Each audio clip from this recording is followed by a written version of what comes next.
وہ اپنے بیٹی کی شادی کے لیے پیسے کو خرچ کرتا،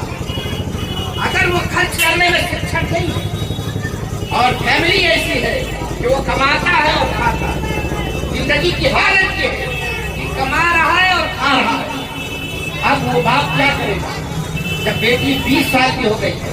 رشتہ کے لیے کبھی ان کے پاس، کبھی ان کے پاس، کبھی ان کے پاس، کبھی ان کے پاس جاتا ہے، اب وہ در بدر جا رہا ہے اپنی بیٹی کی نکاح کا پیغام لے کر، اپنے بیٹی کے رشتے کا پیغام لے کر، اپنی بیٹی کی شہنائی بجانے سے، اپنی بیٹی کی شادی رچانے سے وہ کئی دروازوں پر جاتا ہے، دستک دیتا ہے، آواز آتی ہے آئیے آپ کا خیر مقدم ہے، لیکن شرط یہ ہے کہ اگر میں آپ کی بیٹی سے نکاح کروں گا تو مجھے دہیج میں 5 لاکھ روپے چاہیے، مجھے موٹر سائیکل چاہیے، 4 ویلر چاہیے، اور 200-500 باراتیوں کے کھانے کا انتظام ہونا چاہیے۔ ہمارے موبائل میں یہ ڈیٹا ہے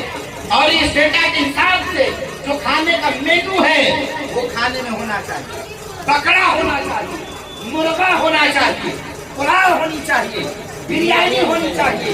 جب یہ بات سنتا ہے بیچارہ 500 کمانے والا باپ واپس گھر آتا ہے،